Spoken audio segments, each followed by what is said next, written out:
الحمد لله رب العالمين وأصلي وأسلم على المبعوث رحمة للعالمين اللهم اجعل عملي كله صالحا واجعل لوجهك خالصا ولا تجعل لأحد فيه شيء أما بعد يقول المولى سبحانه وذكر فإن ذكرى تنفع المؤمنين الله isagoo nabigiisa la hadlay wuxuu leeyahay waanadu waxay wax u taraysaa nabi maxamed oo dadka ilaahay iimaanka uu qalbigooda u geliyay wama yadhakkaru illa man yunib wacdiga iyo waanada kuma waana qaato ruux ilaahay subhanahu wa ta'ala u laabanaya mooyaan sayadhakkaru man yakhsha baalilay subhanahu wa ta'ala wacdiga iyo waanada markaynu dhageysanayno qalbiga inaynu soo xaadirino dhagahana aynu ku weelayno allahna subhanahu wa ta'ala weydiisano tawfiiqda inuu nawaafajiyo kelmadda wanaageeda ku raacana allah subhanahu wa ta'ala uu naga dhigo wacdiga iyo waanada culimada u jeedinaysana الدنيا آخر كوي كو انتفاعين إلهي نقدقو إنا ويديسنو الله سبحانه وتعالى إلهي حليه إن في ذلك لذكرى لمن كان له قلب أو ألقى السمع وهو شهيد عاو حين أبلن صنين ندو عوان كذا أما هالكودة كذا يريبحين إنه قدقنا تعالوا نؤمن ساعة dhaqanka salafku wuxuu ahaa inay kelmadis xusuusiyaan waxayna waafaqsan tahay Mucaad ibn Jabal asartii laga warinayay Bukhari tacliiqa jaasimka uu ku warinayay Ibn Abi Shaybana fi musannafihi iyo Imam Ahmad iyo qeyrkoodna ay wasliyeen waa dhaqan salafku uu leeyahay kelmadda ugu horeysa waxa inoo jeedin doona insha Allah ta'ala culimada horta martida inoogu ah dhanka bidixadan ka bilaabo الشيخ الدكتور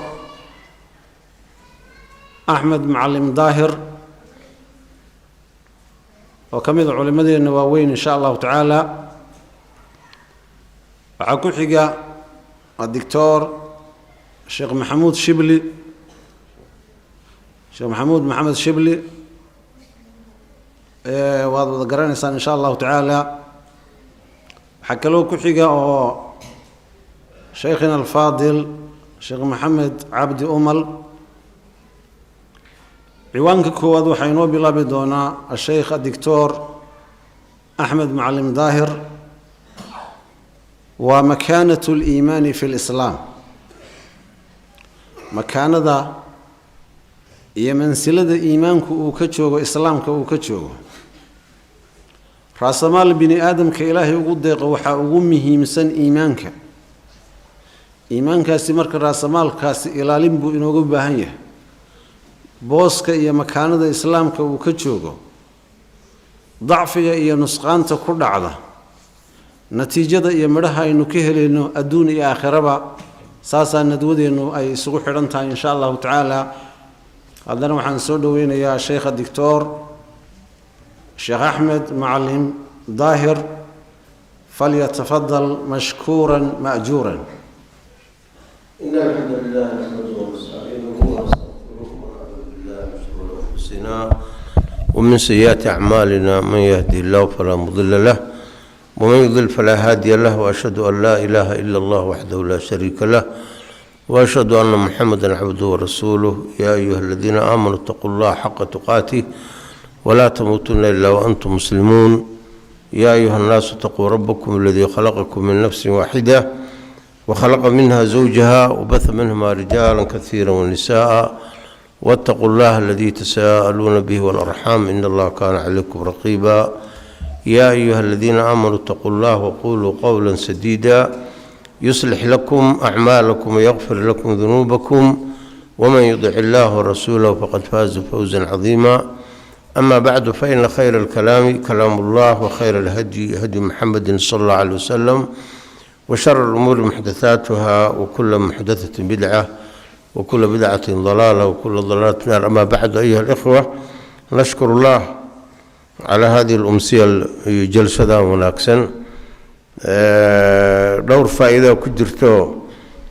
موضوع على هذا الله موضوع مهم إيمانك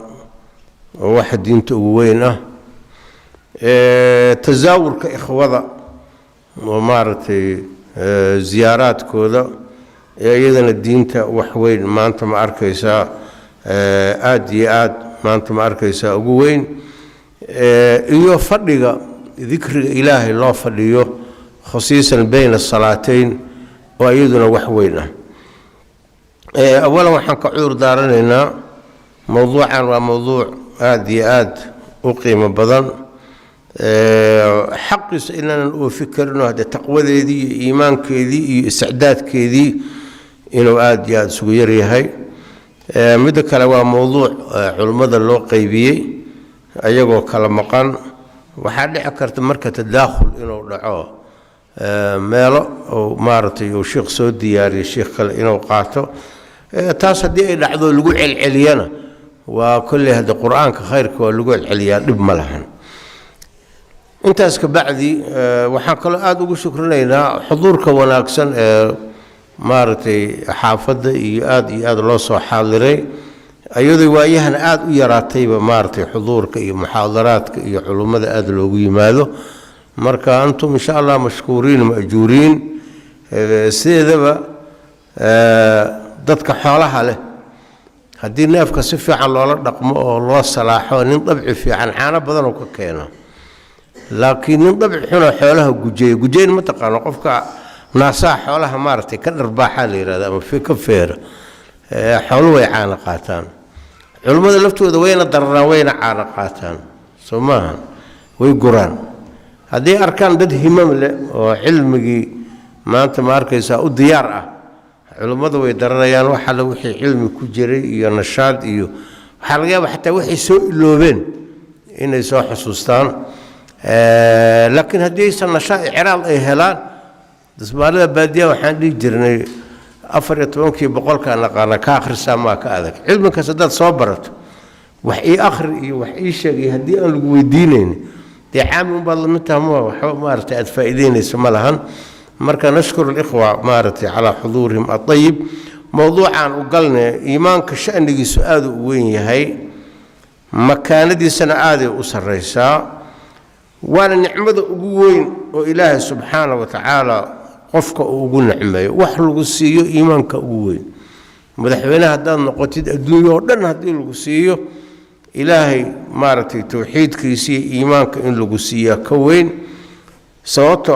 قفكو إيمانك أيوكو كورنقضا هدي أو إيمان لقوايانا ينحط إلى أسفل سافلين تتكو قل لي تحيوانك برنبرد أيوك اللي ذنيا إيمانك نقفك أعلى عليين بقارسين يا الله وحليه سبحانه وتعالى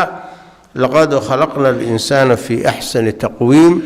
ثم رددناه أسفل السافلين إلا الذين آمنوا وعملوا الصالحات فلهم أجر غير ممنون. إنسانك وحانك أبو رني توصلان يقابك أبو وناكسن هذولا أسفل السافلين بقولنا قنايا هدي أو إيمان لقواي ودي النار توحى يقول لي تحيوان إنه النقض يحرق إنه النقض تولينا لكن مؤمنين توالقصوا استثنوا إلا الذين آمنوا وعملوا الصالحات فلهم أجر غير ممنون. كوا مؤمنين تاهي عمل وناكسن سميه أجر أن قوين يتطور كفي عن هذا الصورة الدنيا يكوها يستان أيقو صدر يلبجر أو شباب وندقوبين أو مسخول آذين أو دالين صورة دا صورة سي تدويرنا أي مرك أي هليان إيمان كارلقو مضنيا قفك إيمانك وحكم مضن كرا مقاماتك ugu sareeyay iyo darajaadka ugu sareeyay iyo bishaaraadka ugu weyn adduunyada de korba ugu kacaya aakhirana bashaa'ir waaweyn iyo meelo إيمان لأنتس أن لقو قاري كرين أيو لقو قاري الله وحليه سبحانه وتعالى للذين أحسنوا الحسنى كو وناق سمي إحسانك وحوي وإيمانك أوسيكو بعي أوسي وينادي أيقون الجزو وناقسم بيلين إيو وزياد وحال فسري أرقتد الله سبحانه وتعالى ولا يرهق وجوههم قتر ولا ذلة وحبار يدل يفعل الحمق يا مدبوليسو أولئك أصحاب الجنة هم فيها خالدون إلهي وحيره سبحانه وتعالى وعد الله المؤمنين والمؤمنات جنات تجري من تحتها الأنهار خالدين فيها ومساكن طيبة في جنات عدن ورضوان من الله أكبر ذلك هو الفوز العظيم مركز الجنة يرضي وكسي وين أي إليه مركز لمن عيانا وأدوية أي كبحيان بشائر بإليه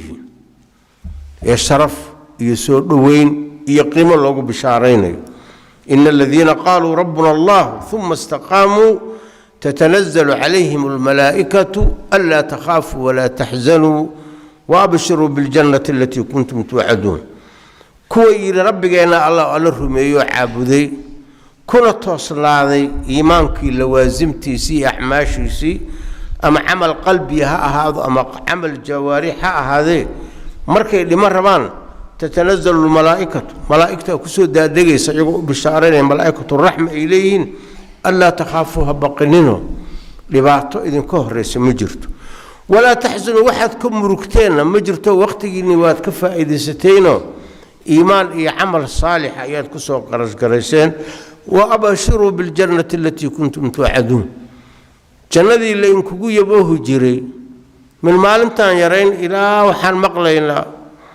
قفكي إن الذين آمنوا وعملوا الصالحات أولئك أصحاب خالدون سماها قفكي واددالة هو اللي جنة المقل جرتميها وآتنا وهرجوك تالي مركب بشارك وين ملهن روى الشيخان من حديث أبي سعيد الخدري أن رسول الله صلى الله عليه وسلم قال إن الله عز وجل يقول لأهل الجنة إلهي قيامة مركي أهل الجنة أي جنة قلان أي أولى واقع يا أهل الجنة وريار أهل الجنة فيقول لبيك ربنا وسعديك والخير في يديك إلهي واكو أجيبني إجابة بعد إجابة خير أردلق عنت هذا كجرا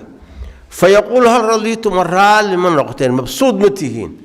فيقولون وما لنا لا نرضى يا رب إلهي ومحان رالي أنه قويني وقد أعطيتنا ما لم تعطي أحدا من خلقك وحاد نصيدي وحادا عد كلمة هذا الصيناد نصيصي فيقول وحلي ألا أعطيكم أفضل من ذلك كبض المئذن سيا إنتان وكفل بدن فيقول أي شيء أفضل من ذلك محا كبضا جنة من كجرنا وحوال بحور عينتي وحكبضا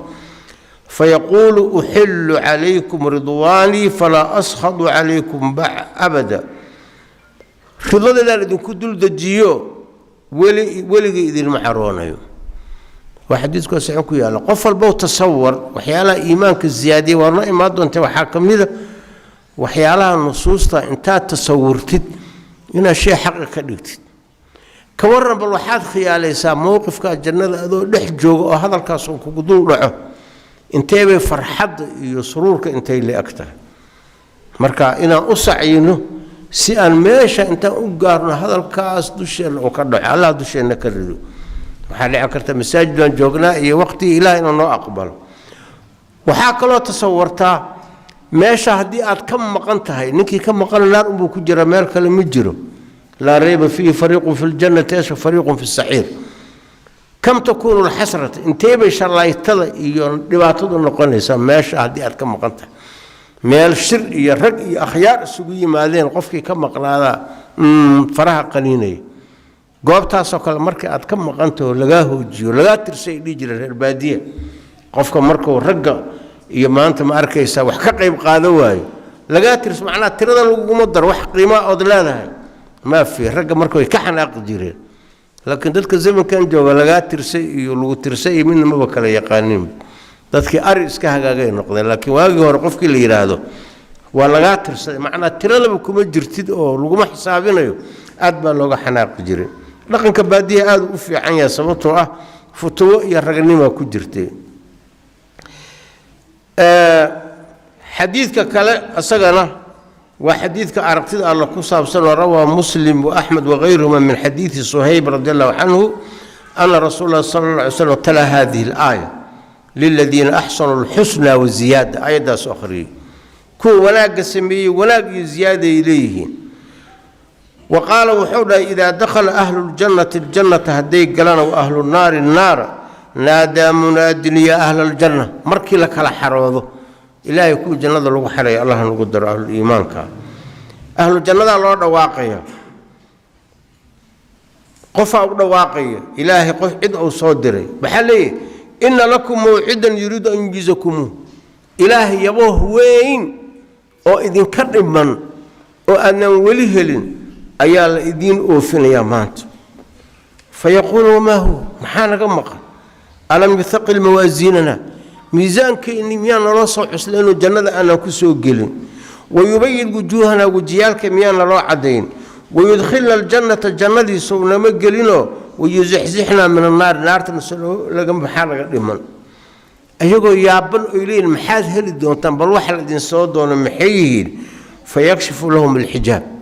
حجابك الله يأيقك كلا حجاب يا الله في ذنيا فينظرون إليه الله أركيان مركاسا وح الله وحي النعمة يستين بالله يرانا يو فوالله ما أعطاهم الله شيئا أحب إليه من النظر إليه وح الله وحي لسيو لأن مركي لو مضى الله وحي ربين نقط مركي وحي كجعله المرهن ولا أقر لأعينهم مرأة حاضرين يا رب ضدك إن الحديث كان مثال كيس أن كبحيه وحين أقول لكم مثال أديكو غريبة وحبا ضدك أي كمقنا أبها هويدا ولالك حاسكا قبل أذوقيدي أدي عشو يعنتفي عن الوصول لهردو أيكو هايسو تلفونك وصول لعي ولالك أبها يربورك الجوغة هذا لك قارن واكو دافية مع شرط يدكم مشغولين حتى هذا أروسا مسوا كنا قاقسة أبها يقفك حبيبك يتقابليسا وتقابليسا محاد أمرينيسا تصور من مال أنت لنا إلها عابدين عليه أنت العابدين مركز أركتت كيف تكون الفرحة والسرور ثم وحويل أدي أدوين إيمان كل درجاتكم زيادية إلهي وحلا يرفع الله الذين آمنوا منكم والذين أوتوا العلم درجات وحيالا كتسنة إيمانك ماذا مكان ديسا إن عمل أقبله وسنجر إيمان للسعود أي عمل حتى لا إله إلا الله محمد رسول الله ترادي أو إيمان قلبي وسل السعود يتصديق رومين ما لا أقبله صلاة ما أقبله صلاة ما أقبله وحلقة أقبله يقفك أصغن إيمان وذا المجر إلهي وحيره سبحانه وتعالى الذين كفروا وصدوا عن سبيل الله أضل أعمالهم كوا كفريو جدك إلهي كجيدي عمل كودي والأميي إلهي والأميي ما قرأت والذين آمنوا وعملوا الصالحات وآمنوا بما نزل على محمد هو الحق من ربهم كفر عنهم سيئاتهم وأصلح بالهم كواس الذنب يقول الله في حال كذا ولا وناجي إلهي وحير قال هذا وحد أركيسا حمل يسمينا يا المساكين وقرقان وحبا يسمينا يا عربتي يأكل حجاجتا وقوذنا حجاجتا ورابينا بدون إيمان قال الله أرثي هيئاتي إغاثاتي وحبا إليه أدونك وألغيها وإني وحكونا لكن آخر وحمد جيرانه وقدمنا إلى ما عملوا من عمل فجعلنا هباء منثورا عمل كوذي لما وحلقا لغي إبر سبب توام حي إيمانك هاي لها ملها بل قفك دو إسلامك ويراد لا إله إلا الله أسوى مارت اسكو إلى لنا يقول إيمان لسعن دوا منافق بحلقا أقبل يلا مار تامرك وحكسيسا مكان إيمانك وجوغ إني تهي وحواد ويوان مكان دي سمرك وحاكو تسوني سوء كله إنه طمأنينة أوليه نرشام بس إذا وحا قيمة كل هذا هاي وإيمانك إيمان هدي أسجرين إسكالها في آخر أنت لقارن الدنيا ذا نقفك والي يهوس يمارت استقرار الآن وكوا قال هذا معلوم والبقية حولك الرقيس انتحاري وإسدلي سوسايد كسكو سمينه قفك مؤمن كان لغياب أسقو قاجوذي أيو مارت مطمئنه إلهي سبحانه وتعالى ورالك يهي وكفر حسن يهي إلهي كل سون يهي سيدو يري ألا بذكر الذين آمنوا وتطمئن قلوبهم بذكر الله كو مؤمنين وكوا وهلونيو ومؤمنين أي ذكر إلهي كحصيل يسوع ألا بذكر الله تطمئن القلوب إيمانك وحيالها مكان دي وناقص وحاكم ذا قلبك هدي أو قفك أو كسبنا هذا أو إيمانك أو هلو إنه حلاو يمعان إيا بشاشو إيا فرحد أوليه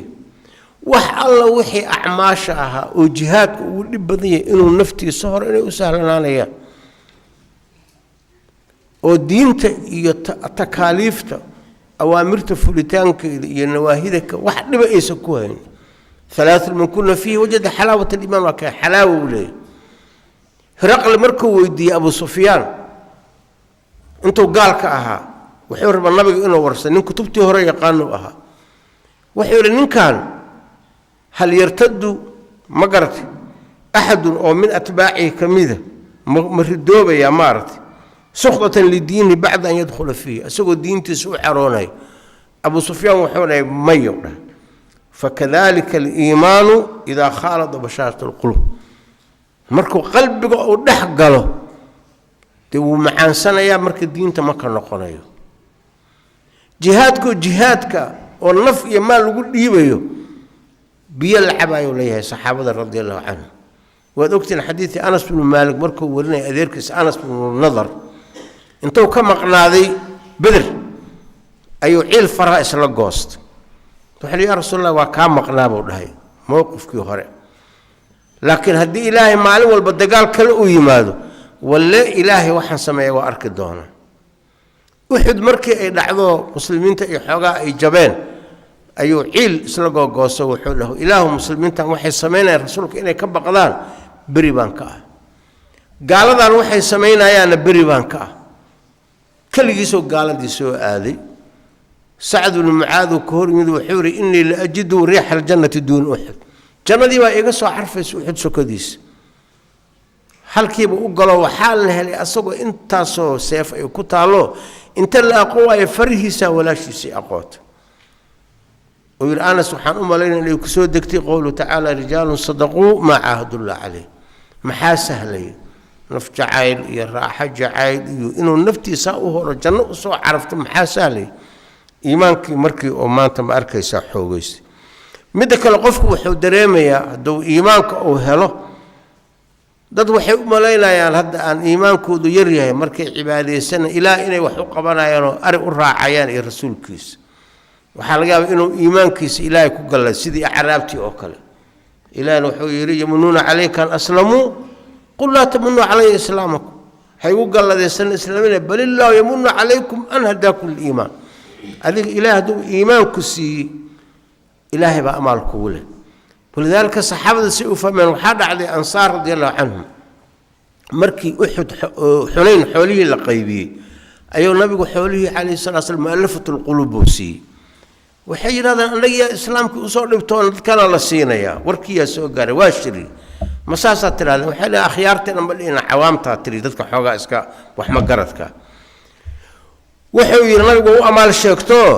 ألم أجدكم ضلالا فهداكم الله به ورياره أذنكم بعد يسنصوا إنتان الذين إليهم كانوا لي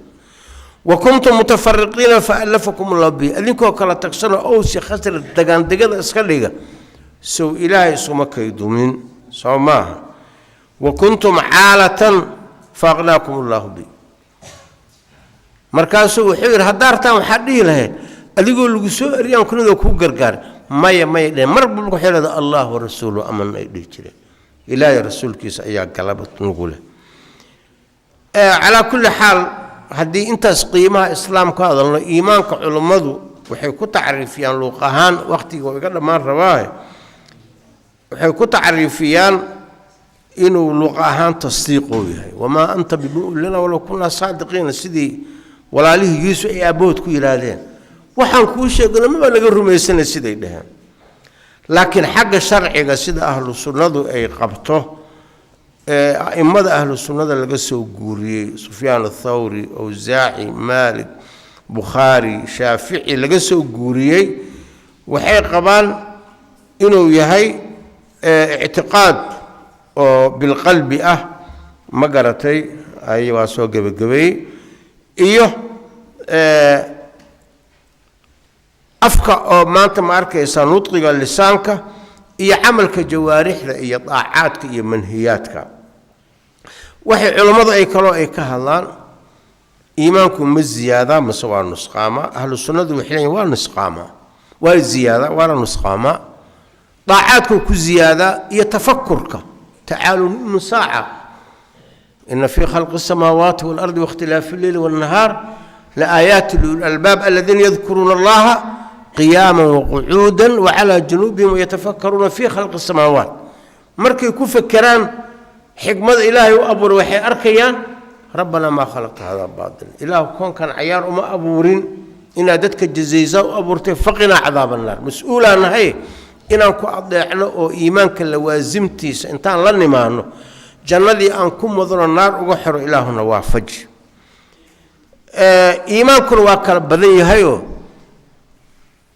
ده إيمانك أبو بكر الصديق إيمان يارك لميد معها متكلمين تحوجات ديدو حلا إيمانكم بزيادة أعماشهم بزيادة إمام النووي إمام واد ديدين يحافظ الحجر وحيلة دين هذه لفت على واحد سكد ليه حالات يقين تاضي إيمانك وآد يا أسر رأيه حالة ضعيف فيها علماء وحي كانوا يكهذلان إيمانك إسلامك محا فرق الأولى هرت إيمانك إسلامك إحسانك أنتو للدين الإسكير هذا ومقامات إحسانك أبو سرية مركو إيمانك سيكم أو إحسان قاري إيمانك والدرجات إسلامك أبو هرية معناه قفكم مركو إسلامه إسلام ماذا وإن إيمان الله سعته بير هذا مركو كبعض إيمان مؤمن ونقليه مركو سيكو محسن ونقليه والدرجات أبو سرية إيمانك إسلامك وحنا هدي مال القوة الشيء وسيد حديث جبريل إسلام كان عبماش الظاهر كهلو لجيدا شهادتين كي صلاة دي صونك أكل إيمان كان أعماش باطن كاو إيمان بالله وملائكته وكتبه ورسله لكن متبه هدي يقول لنا الشيء وكان كلا وأسوق ليا إيمان كان جذوين وإيمان كإسلام كورن بسوق ليا شهادتين كي أعماش كلا سبوته وفد عبد القيس مركي إيرانين النادر دارا وحودر دارا أن تؤمنوا بالله أفرع لنفريا إيمانك ما تقال إيمانك مركز توحيدك يا صلاة يا صونك وشاقي علماء وحي كلاو كهدلان قفكو هدي أو واجب أو كتاو أما ما أنت ما أركيسا أو كبيرة أو كرة لما قال يسينيو إيمان بوحنا لما سينيو الإيمان المطلق لما سينيو وحوي لكن مطلق الإيمان لما سينيو لكن مقعي إسلامك ما أنت ما أركيسا واو وتا سوماهن إيمانك حنكسو قبيننا أساس وحاوة الصدق والإخلاص هم إخلاص نفاق على أساس وحاوة كذب يستوسس الرياء يسمع إلهي وحور يا أيها الذين آمنوا اتقوا الله وكونوا مع الصادقين إلهي كبقى أو صادقين من نقضة وحكت عيد وحكت سودرتي قصدي كعب بن مالك تدكي متخلفين تا وحي إلهي توبض وأقبل إهد إنه النبي أورون شاقي لا يرسلك سو أورون شاقي حديث كان واقعها وكسو قبيلنا مسلم البخاري من حديث ابن مسعود إن الصدق يهدي إلى البر صدق وحواي وحوى البور رونك الشيك لا إله إلا رونك الشيك دين رونك الشيك ربها كان نقط يهدي إلى البر بارن وهلوجيا إن وناقنا آسمي سحمي كفقات وإن البر يهدي إلى الجنة برقنا الجنة وهلوليا وإن الرجل منك لا يصدق رنبو شيئا حتى يكتب عند الله صديقا إلى الله قرر رنبضان ما أنتم أركيسا وإن الكذب يهدي إلى الفجور بينتنا فاجر نمو معاسبه قامسا وإن الفجور يهدي إلى النار فجور كل النار وهلونيا وإن الرجل لا يكذب حتى يكتب عند الله كذابا قفك وبينه شيغيا دينته كبن شيغيا qowl hadduu yidhaahdo ficilkiisaa beeninaya ilaa kadaab loo qoro marka sheekhu islaam wuxuu yidhaahdaa qofka mu'minka iyo munaafiqu labaduba waxay sheeganayaan diin laakiin mu'minku qowlkiisa iyo ficilkiisaa is rumaynayo markaasuu ilaahay abaal mariyey munaafiqana waa isbeeninayaan marka ilaahayna waa imtixaamaya waliyaclam aladiina naafaquu waqiila lahum tacaalow maxaa jihaadka iyo waxyaalaha takaaliifta maxaa loo jidaynayaa mu'minka iyo munaafiqa in la kala saaro waa culimmada waqtigooda wax ka qaataan u malaynaa cafwan wasala allahu calaa maxamedin waali wasaxbi wasalam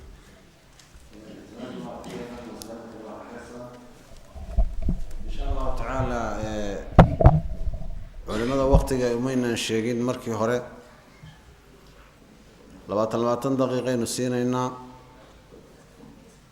qayb yarna su-aalaha ayaynu ula hadhi doonaa insha allahu tacaala iimaanka martabadiisii uu sheegay iyo booska uu islaamka uu ka joogo doctoorku inoo faahfaahiyey haddana iimaankaas waxyaabaha dhaawaca ama daciifiya ama nuqsaanta u geysta ayaa insha allahu tacaala aynu ku soo dhoweynaynaa kelmadda uu jeedin doono دكتور الشيخ محمود محمد شبلي فليتفضل مشكورا مأجورا.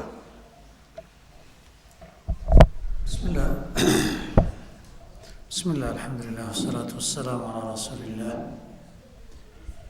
وعلى آله وصحبه ومن والاه أما بعد. إيمانك وكشيكي أخونا الفاضل الشيخ الدكتور أحمد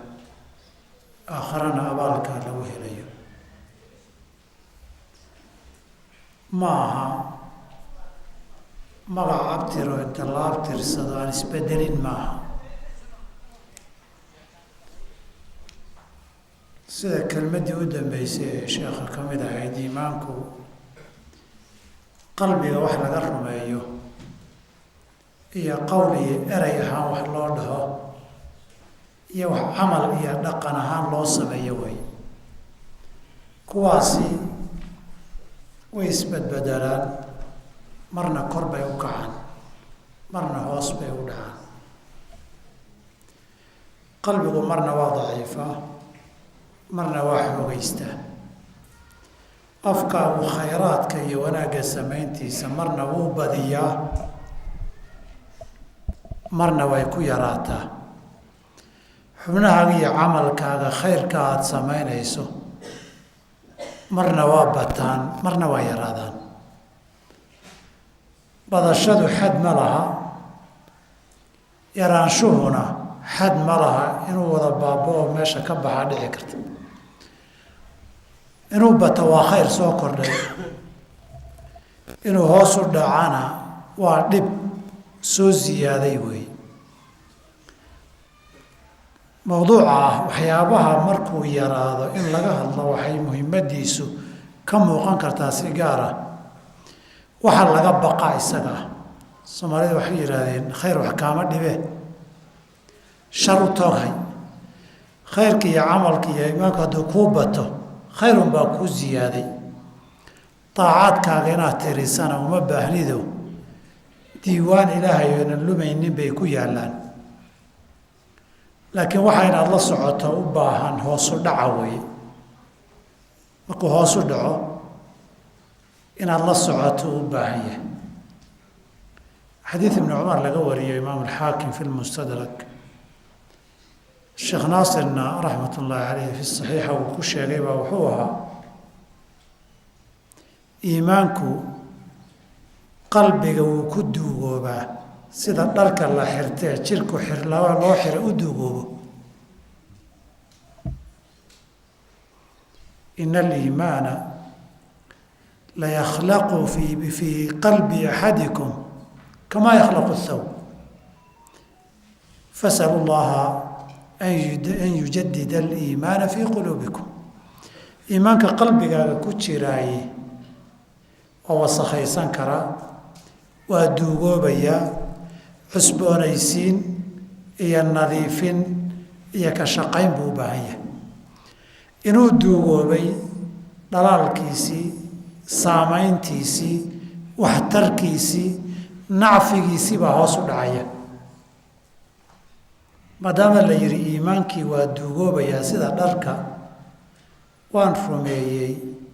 bas haddaan rumeeyey anigu ammaan baan joogaa maaha sax waad rumaysay laakiin iimaankii ka warqab iyo cusboonaysiin iyo kormeer joogtuu u baahan yahay haddaba maxaa keeni kara laba wax baa mar walba isdhex gala tusaalena aan kala maarmin iimaanka daciifay waxna waa wixii keenay waxna waa astaamaha iyo calaamadaha lagu garto iimaanka labadaasi waxaan aada loo kala qaadi lahaa waqti badan oo dheer haddii la haysto laakiin aad bay isu galaan dhowr qodobuna aan tilmaamo munaasabadda waqtiga gaaban inay daacadaadu yaraato iimaankoo daciifay weeye iimaanka nuxurkiisu wuxuu ka dhigan yahay darajaadka sheekhu ka sheekeeyey hore inaad hiigsato inaad janno gasho cadaabna ka badbaadaad rabtaa jannaduna waa qaali ee rakhiis bilaash lagu helo ma aha dadaal waqti iyo naf iyo maal iyo caqli iyo awoodba la geliyay u baahan tahay inaad ka gaabiso adoo waqti haya adoo caafimaad qaba inaad ka gaabisa cibaadadii oo aada samayn karto iimaanka oo daciifay oo wax ku riixa oo xoog badan aada laadahay wey iimaanku markuu xoog leeyahay wuu ku riixayaa haddii uu tabar dhigo daacadii uu kugu riixayay buu gabayaa wixii riixis u baahnaa waxaa riixaya hadduu awood yareeyo xelal baan ka cabnaaye bamka biyaha soo tuuraya xooguu ku tuuray bay bannaan ku yimaadaan haddii uu tabar yareeyo ma tuuri karo gaadhigaad wadato meelaha godadkaa wuxuu kaga baxaa meelaha korana ku fuulaa xoogga u leeyahay hadduu injinkiisu yar tabar dhigo meel ma fuuli karo iimaankaagu hadduu hoos u dhaco daacadii kuguma riixi karo marka haddii aada aragto adoo cibaadadii dadaalkii salaadii soonkii qur-aanka aada akhriyaysay dikrigii uu hoos u dhacay ka cajistay ka cagajiidaya wax ku hortaagan oo mashquul iyo duruufana aan jirin iyo xanuun midna si unbaad u wahsanaysaa si unbaad uga gaabinaysaa dembi ma gelaysid qadiyada dembigu waa qadiyad kale laakiin daacaadkii ama waajibaad ha noqdaan aadan sidii la rabay u gudan ama sunnooyinkii iyo khayrkii la samayn lahaa ha noqotee haddaad aragta adoo gaabinaya cibaado yaraantu waa sabab iimaanka daciifisa dhinaca kale macsiyadoo kuu fududaata iyo dembigood ku dhacdaay iimaankan qalbiga ahna waa wasakheeyaa iftiinkii iyo nuurkii iimaankana waa dhaawacaa iimaankuna waa isdhimaa markii dembi iyo macsiyo la galo nabigana ala slam waa ka yihi laa yazni الzani xiina yazni wa huwa mumin walaa yasriqu الsaariqu xiina yasriqu wa huwa mumin qofka zinada ku dhacay ma zinaysan isagoo mumin oo iimaan leh qofka wax xadayna wax ma xadin isagoo mumin oo iimaan leh iimaanka laga hadlaya isagoo leh weeye iimaan ka reeba macaasida iimaan magaca u joogi kara oo daciif ah oo aan macsiyo iyo dembi ka celin karin iimaanku markuu fiican yahay sida uu daacada kugu riixayo dhinaca kale dembiguu kaa celiyaa oo markaa dembi sameed tiraahdo ilaahay buu ku xasuusiyaa hadduu kaa dhacana inaad durbays qabato towbada u soo laabato kugu riixaa ina aladiina itaqow idaa masahum طaa'ifu min ashayطaani tadakaruu way xasuusanayaan haddii shaydaan waxooga inta uu taabto hami macsiyo geliyo macsiyadii jeclaysiiyo ama wax ka midaba ku rido way isxasuustaan markaasuu dib u toobad keenaa marar badanna nabiyullaahi yuusuf calayhi salaam intaan nabi laga dhiginan loo waxyoon iimaankii uu lahaa islaantuu guriga la joogay markay ku tiri hayta lak kaalay aynu xumaan samayne waxbaa qalbigiisa ku soo dhacay kadibna iimaankii baa alamka shiday oo yidhi may walaqad hamat bihi wa hama biha lowlaa an ra'aa burhaana rabbi kadib muxuu yidhi macaada allah ilaahay baan ka magan galayaa wiil yar oo lasoo masaafuriyey oo meeluusan aqoonin la keenay oo la iibsaday oo la addoonsaday oo guriguu joogay haddii wax walba lagu aadeeyay cid difaaci aan jirin innagu hadda waxaa laga yaabaa qiil baan dayan lahayn waa qasbanahay oo mukrah baan ahay waxbaan ka daba wareegi lahayn laakiin yuusuf iimaankiisii wuxuu ka hor istaagay macsiyadaa loogu yeedhay inuu aqbalo diidada noocaas oo kaleeta inay iimaan weyn tahay inta carshiga harsan doonta qiyaamada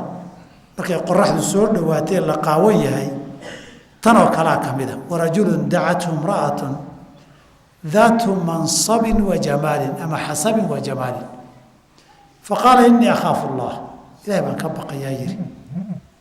kolba qasaska kutubta sheegaaya islaantani meel boqorro way ahayd naa qurux badanna way ahayd baa layidhi gurigeedana wuu ku hoos noolaa dee albaabkii celisayna kaalay bay tiri meel kale uu aadana ma yaqaan hade maxaan sameeyaabaa maanta la iska wada xoqan lahaa nin yaroo dhallinyaro ahoo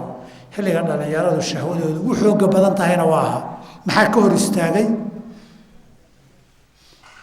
qaala macaada allah ilaahay baan ka maqan galaya iimaanku saasuu dembiga kaaga hor istaagay kaale caawa waxaa samayna waxaanaan xadno waxaanaan khiyaanno iimaankaa kaa hor istaagayo rabbi baad xasuusan haddii uusan kaa hor istaagin waa daciifay dembigaad ku dhacdayna iimaankii waa dhaawacmay markuu nabigu fasiraya qowlahu tacaala kalaa bal raana calaa quluubihim maa kaanuu yagsibuun suuratu lmutafifiin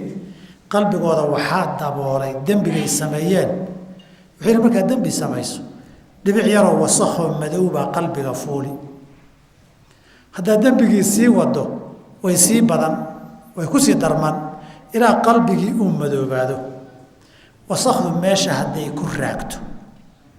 qayb ka mida waxay ku raagteen noqotaayoo way ku miilantaa way la falgashaa kadib qalbigii waa daboolmayaa طبع الله على قلوبهم بلا نقن markaasuu nabigu ku tilmaamay laa yacrifu macruufan walaa yunkiru munkaran wanaagna wanaagiisa ma yaqaano xumaanna xumaanba uma yaqaano halkaasuu gaadhi khayrka loo sheegana ma galo kalkuusi mujakhiyan weel koob la gembiyey koob inta la foorariyay haddaa gadaal biyo kaga shubto dee wixii gudaha geli maayaan qalbigay saasoo noqonoo wacdi xataa u dhadhami maayo qasad quluubuhum maxaa sababay dunuubtii iyo macaasidii inta ay badanayso iimaankii baa hoos u sii socda marka dambena eber buu gaadhay laakiin haddaad isxasuusato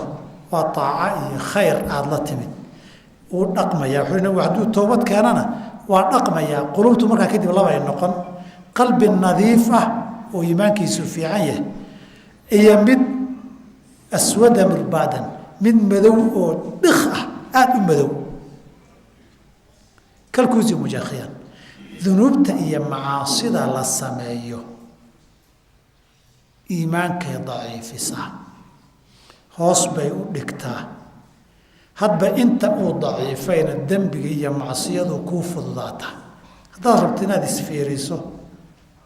iimaankaagu inta uu dhan yahay inta cibaadada iyo daacadu kuu fududdahay iyo inta macsiyadu kuu fududdahay isu miisaan waad garan kartaa inaad hoos u socoto waxaad fiirisaa bishii hore iyo bishan inaad hoos u socoto iyo inaad kor u kacday waad qiyaasi kartaa saddex waxaa aada wax ugu dhima qofku inuu nolosha aada isaga dheeraysto aakhara iyo dhimasho halmaamo iimaanka midhihiisa ugu weyn aakhara jannadeeda wey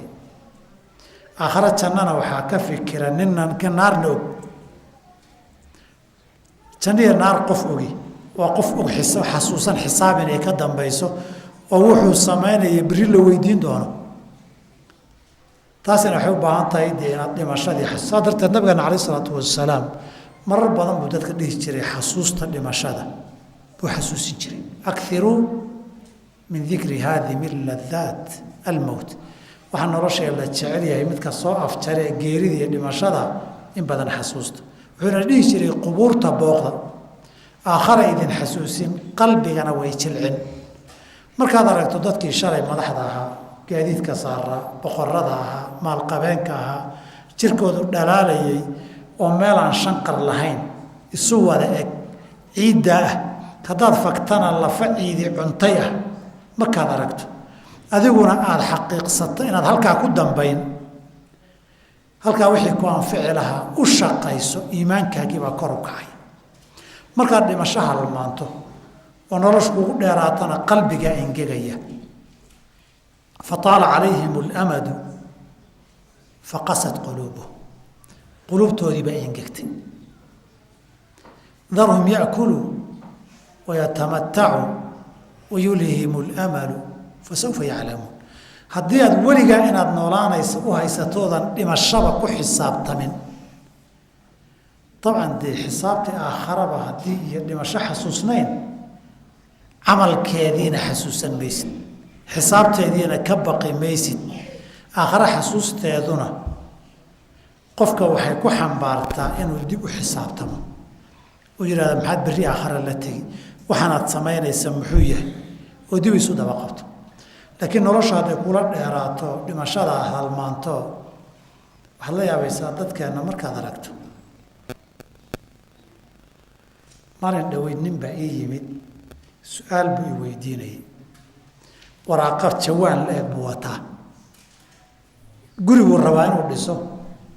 bangi buuna rabaa inuu lacag ka qaato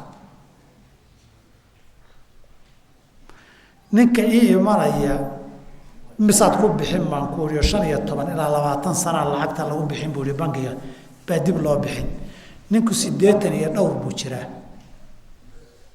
indhaha wax badanna kama arko warqadahana la leebadii gacanta ma hayn karo markaas waxaan isweydiiyey ninka intan jira ee mashruuca dhowr iyo 10 iyo 20 sano dambe soo socota indhihiina tabar dareeyeen gacmihiina hayn bala waxaan ku dhaadar imisa jirta kaasoo 83 baan jiraa waxaan ku waxan iyo qaxarkan hadda jirkaaga iyo maskaxdiiba way daciiftay waxan iyo qaxarkeeda iyo mihnadeeda maxaad isu gelin ma bil aan baa tahay ma alxamdulillah guri aan leeyahay deganay biilkayga fiican waan haystaa waxaan ku waraaqaan inta iska dayso ذكرياga iyo taacada ee quraanka akhriso waxaan maskax xanuunkeedaaba intii tabarta yareynta bareesha kugu furmi waxaan iska daa tamaca bini aadamku ayaab qof arkaysa sariirtii ku arursaday 80 gaaray xoolihiisii inuu wax ka sadaqaystana ku adagta oo adduunyo inuu ku sii ilaashado aakhara oo kaga bakhaylaya war adduunyada intifaacsan ee ku hadhay maxay tahay waxay baahayd inaad aakhara inta badan geysatee qof waxaa arkay xoolihiisii masaajid wax ku sadaqaysta laga layo xoolo badan dadna muuna dhalin dad la dhashayna ma noola isaguna waxba ma dhalin dadiisuna 80 iyo 90 buu u dhexeeyaa xoolo badanna ilaahay waa siiyey may xisaab baa isdhimi buu leeyahay haddii amalka saa kuu dheeraado oo aakharadii iyo dhimashadii iyo waxgeysaad halmaanto iimaanku waa daciifaya waxaan ku gabagabeynayaa iimaanka waxyaabaha daciifiya waxaa ka mid a waxaan loo baahnayn oo aada badsato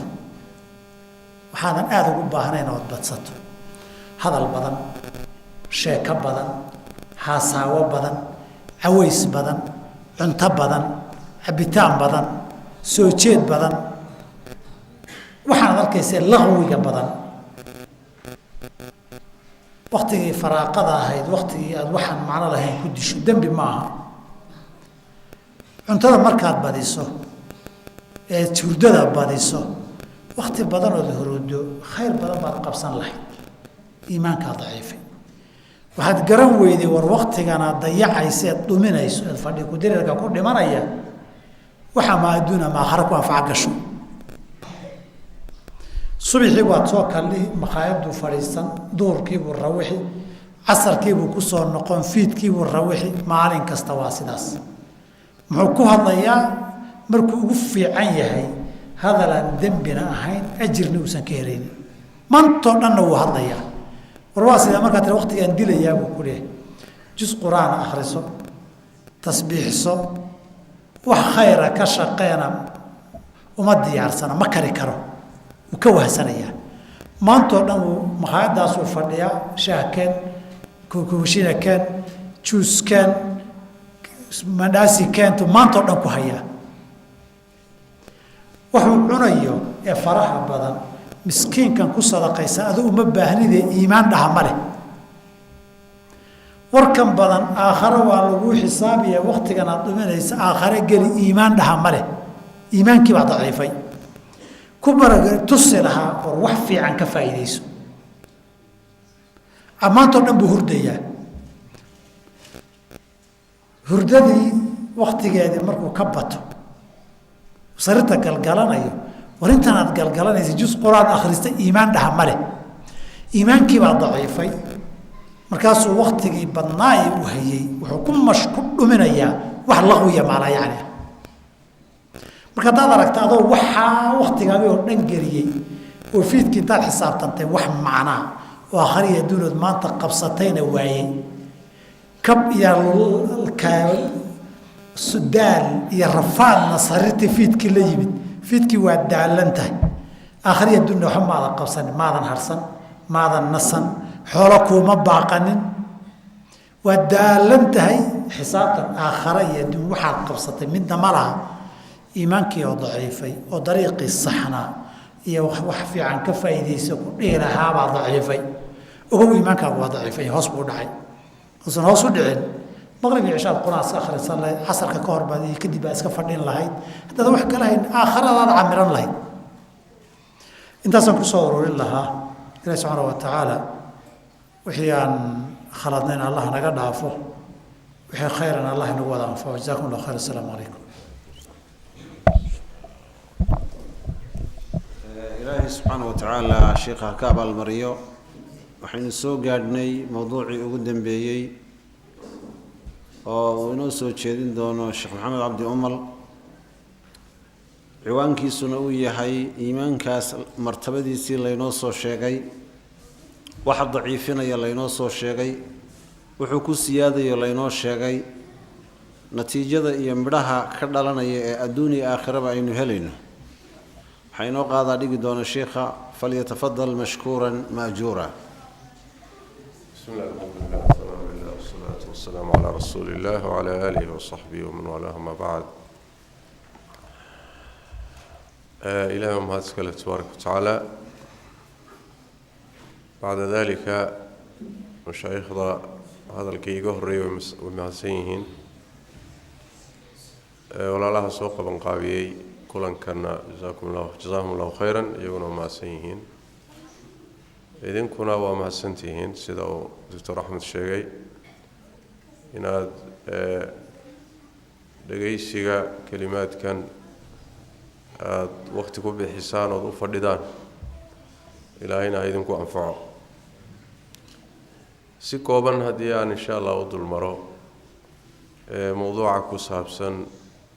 midhaha laga goosto iimaanka. horta marka laga hadlayo iimaanka qur-aanku sheego inta badan oo midhaha aan hadda ka hadli doono aada ka helayso, ma faa'iidooyinkan aada ka goosan doonto, waa markuu iimaanku kaamil yaho dhammaystiran yahay. iطlaaqa qur-aanku iimaanka iطlaaqayana markuu kaamil yahay baa inta badan laga wadaa. markuu nusqaamo aahaartani in badanoo ka mida wuu luminayaa midhahan laga heli maayo. iimaanka sida uu sheegay Dr. Axmed waa ictiqaadka qalbiga inuu waxa qalbigaaga ku jira saxan yahay, carabka inaad kaga dhawaaqdo, camalkiisii iyo tatbiiqiisiina la timaado. sidaas haddana sida uu sheegay Sheekh Shible uu kala siyaadaya oo dadku isku mid maaha. intayna hadda masaajid ku wada jirna iimaankeennu ma sinna, waa kala sarreeya waana kala fiican. bal ruuxa ayaa labada salaadood isku xigta iimaanku isku meel ma joogo, labada waqti isku xigta uu kala fiican. marka iimaanka siduu u kala fiican yahay ayaa midhaha laga goosanaa ay u kala fiican yihiin. haddii aan qaybo ka mida Dr. Axmed baa sheegay thamaraadka iyo midhaha iimaanka laga goosto ama laga helo faa'iidooyinkiisa, laakiin haddaan wax ku daro intii doctorku uusan tilmaamin haddaan raaciyo waxaa ka mid ah alhidaaya lilxaq. iimaanku inuu kugu hanuuniyo oo ku tuso oo isaga sababtiisa ilaahay kugu waafajiyo wax kastoo khayra, dariiqa xaqee toosan ee mustaqiimka. allah wuxuu yidhi tabaaraka watacaala waina allaha lahaadi aladiina aamanuu ilaa siraatin mustaqiim. alla wuu hanuuniyaa dadka mu'miniinta buu hanuuniyaa, wuxuuna ku hanuuniyaa jidka toosan. in la hanuuniya maxaa keenaya? aamanuu, iimaankaa keenaya dariiqa toosan in lagugu hanuuniyo. waana dariiqaasi hadhiya habeenba ilaahay aan weydiisanayno leenahay ihdina asiraata almustaqiim. in lagu hanuuniyo oo dariiqaa lagugu hanuuniyo waxaa keenaya inaad iimaankaagu uu saxan yahay. wakadaalika aakhare marka la tagana jannadii laga soo sheekeeyey in lagugu hanuuniyo ayadana iimaankaa keena, la-aantii janno ku hanuuni maysid. ina aladiina aamanuu wacamiluu الصaalixaati yahdiihim rabbuhum biiimaanihim tajri min taxtihim اlanhaar. yacni inaad jannada lagu tuso lagugu hanuuniyo od gashana iimaanka ayaa sabab u ah. iimaanka waxaa ka mida midhihiisa laga goosto ee muhimka ah, khaasatan aliimaan bilqada walqadar oo qayb iimaanka ka mid ah. markii ruuxa adduunka uu culaysyo la kulmo, masaa'ib ku dhacdo, jidhkiisa, caafimaadkiisa, reerkiisa, muxuu ahay dhibaata markay soo gaadho, masaa'ibtaasi ku dhacdo, iimaanka qalbigiisa ku jira ayaa keenaya musiibada ku dhacday in ilaahay tabaaraka watacaala uu dariiq saxa qalbigiisa ku hanuuniyo. maa asaaba min musiibatin ila biidni illaah waman yu'min billaahi yahdi qalbah. waxay leeyihin a'immada salafku yahdi qalbahu, wuxuu garanayaa in musiibadan ilaahay ku keenay marnabana aysan seegteen oo laba gooroba ay ku dhici lahayd, kadibna wuu ku sabrayaa. marka yahdi qalbahu. baynamaa hadduusan ruuxu iimaan lahayn musiibada ku dhacday wuu la wareerayaa, wuu la waalanayaa, murugtaa ka tan badanaysa, wuu isla hadlayaa, ma xamili karo. laakiin iimaanka wuxuu keenayaa inaynu xamilno masaa'ibta inugu dhacaysa, oo markay musiiba inugu dhacdo aan dhahno inna lilaahi wa inna ilayhi raajicuun. waxaa keenaya iimaankaa keenaya, culayskeedu marka waa kaa tegaya. waxaa ka mid a midhaha laga goosto iimaanka nolosha adduunka inaad ku noolaato nolol xasiloon, qabrigana sidoo kale, qiyaamadana sidoo kale. iimaanka oo faraciisa ama iimaankii camalkii saalixa imaamku ka mid yahay. man camila saalixan min dakarin aw unthaa wahuwa mu'min falanuxyiyannahu xayaatan tayiba. dadka mu'miniinta ee iimaanka leh camal saalixana la yimid, rag ha ahaadeen dumar ha ahaadeen, nolol wanaagsan baan noolaynaynaa buu alla yidhi tabaaraka watacaala. abaalgudka ugu wanaagsanna waan ku abaalmarinaynaa maxaa keena iimaanka keena iimaanka waxyaalaha laga goosto waxaa ka mid ah midhayaasha laga goosto wilaayat allahi tabaaraka wa tacaala inaad ilaahay wilaayadiisa gasho ilaahay weligaaga noqdo oo wilaayada ilaahay waxaa soo galaysa inuu ilaahay ku jeclaado in ilaahay garab kuu noqdo inuu ilaahay kuu hiiliyo inuu arrimahaaga qabto yacni waxa weeye weli ilaahay baad noqon wilaayada ilaahay baad geli in ilaahay tabaaraka wa tacaala wixii mugdiye ah kaa saaro iftiin kuu saaro allahu waliyu aladiina aamanuu yukhrijuhum min aldulumaati ila annuur allahu waliyu aladiina aamanuu ilaahay wuxuu weli u yahay oo arrimahooda hayaa oo uu jecel yahay oo u hiilinayaa dadka mu'miniinta ah iimaanku marka wuxuu keenaa wilaayatullah wilaayadaa ilaahayna waxaa ka dhalata yukhrijuhum min aldulumaati ila annuur in mugdiyada laga saaro mugdiyada jahliga mugdiyada gaalnimada mugdiyada muxuu ahay qaflada mugdiyadu waa fara badan yihiin nuurka cilmiga iyo khayrka iyo wanaagga in lagu saaro inuu ilaahay weli ku noqdo wilaayada ilaahay waxaa ka laasimto oo ka dhalanaysa markuu ilaahay uu arrimahaaga qabto oo ku jeclaado inuu ilaahay ku difaaco waana ta ilaahay aayadda qur-aanka ku leeyahay inna allaha yudaaficu can aladiina aamanuu ilaahay dadka mu'miniinta ah wuu difaacaya isagaa ilaashanaya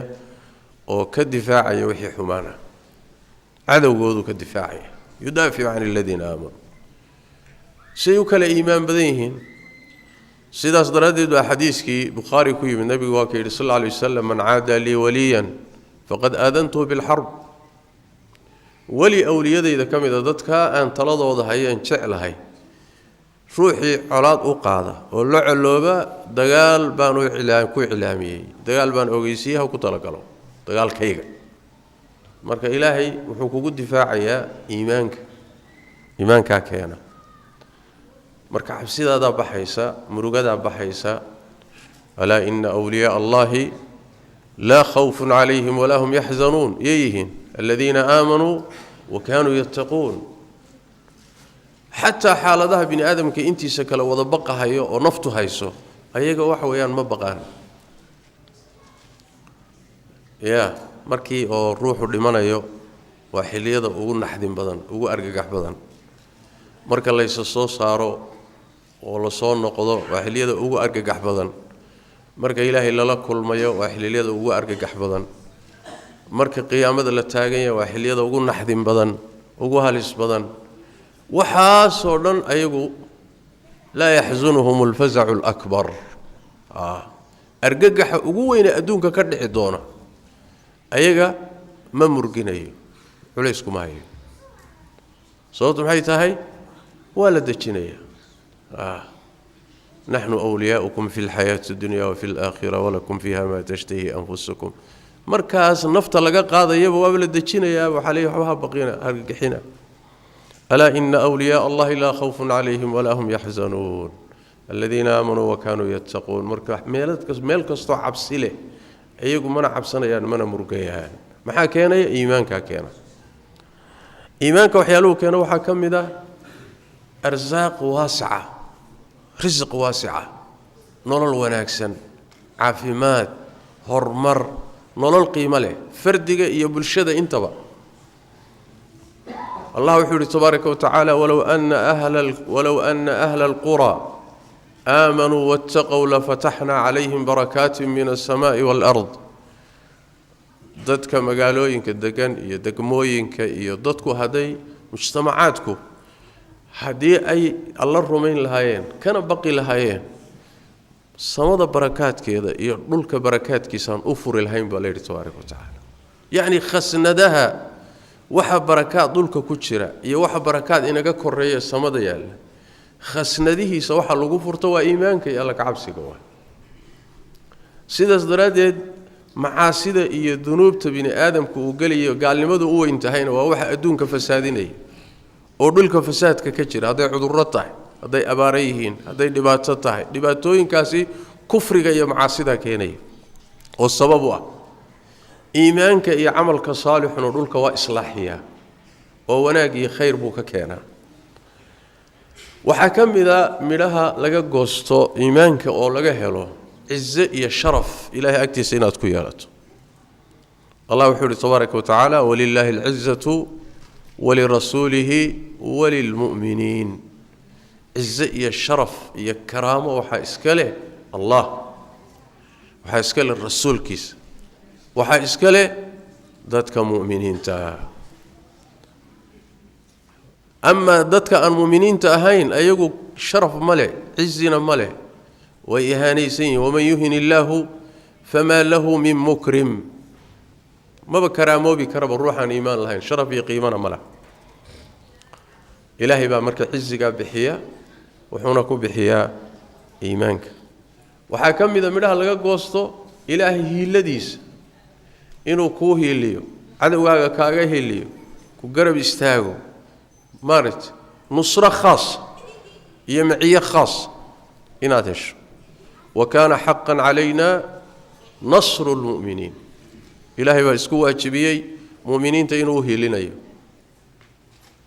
waxaa laga yaabaa inaad tidhaahdaan oo annaga mu'miniin waa nahay maxaa nalagu hiilin laaya waaga adduunka muslimiinta waa xaaladaynu ilaahayba xaalkeenna waa ka ad aragtaane ilaahay been ma sheego ballankiisuna been ma noqdo laakiin innaga ayaa weli waxaynaan ku sifoobin iimaankii aan ku mudan lahayn hiilada ilaahay weli waa ka hoosaynaa marka eeddu waa dhankeenna ee ballanqaadka ilaahay ma aha إنا لننصر رسلنا والذين آمنوا في الحياة الدنيا ويوم يقوم الأشهاد إلهي بابلان قاضي مؤمنين تأينوا أوهي لنا وأنا أوهي لي هذا كهر وحكم إذا ملاها لقى قوستو إيمانك محو أهاي كالقعيل إن إلهي كتشعلاده شعيلك أو كتشعل يهين ضدك مؤمنين تا كتشعل يسيو الروح لتشعل يهي الشرف له loo soo hiloobo oo dadku soo dhawaystaan oo quluubta mu'miniintu ay jecel yihiin in laga dhigo iimaanka keena Allah wuxuu yiri tabaaraka wa tacaala innal ladina aamanu wa 'amilus salihati sayaj'alu lahum ar-rahmanu wudda dadka iimaanka iyo amalka saalixa la yimid ilaahay wuxuu u yeelayaa kalgacayl isaguna waa jeclaanayaa adoomadiisa wanaagsanna waa jeclaysiinaya الله مركو أضون شعلاده ملك الجبريل بو يرى مركاسو كو إلى هذا هبل وان شعلاده يشعلو ملك الجبريل با شعلانه ملك الجبريل با ملائكة الصمد تشوك إنك كرسو يرى وحوليه هبل إلهي با شعلاده يشعلاده يقولوا يشعلانه شعيل كاس الصمد اللي قد شعلاده الله كصوب اللوذي أي دول كلوسو دجينيا مركاس ضدك وناكسني شعلانه يعني سيجعل لهم الرحمن ودا marka kalgacaylkaasi in ilaahay ku jeclaado adoomadiisa wanaagsanna ku jeclaadaan iimaanka keena waxa kamida midhaha laga goosto al-amn al-mutlaq inaad amaan hesho amaan adduunyo akhraba amaanka waxa lagu helaa iimaanka alladina aamanu wa lam yalbisu iimaanahum bidhulmin أولئك لهم الأمن وهم مهتدون أمان يجا إسكاله يجا نهنوسا ومركينا إيمان كودا أينا كوبرحين شركي يحمان مركينا لحق للنوا إيمان كودا ونسين طبيعي المهم وحيابا بدن ليبان أوردن وحلقة قوستا إيمانك حمان أوردنا وحلقة قوستا قال لماذا إيا معاصدة خلاصة intaasay noqoni iimaanka ruuxu markuu galo wuu xoreeyaa waa midhaha laga goosto saameynta uu leeyahay ruuxu markuu mu'min noqdo iimaan yeesho qalbigiisa wuxuu ka xoroobayaa khuraafaad fara badan laana wuxuu rumaynayaa kownkan ilaahay baa leh ilaahay baana maamula allah baa maamula inta kalena waa adoomadiisa dhib iyo dheef ilaahay baa haya sidaas daraadeed dhagax wax moodi maysi makhluuqna wax moodi maysi kulli qalbigaagu iyo maskaxdaada iyo aqligaagu waa ka xoroobaya marka iimaanku wuxuu xoreeyaa aqliga bini aadamka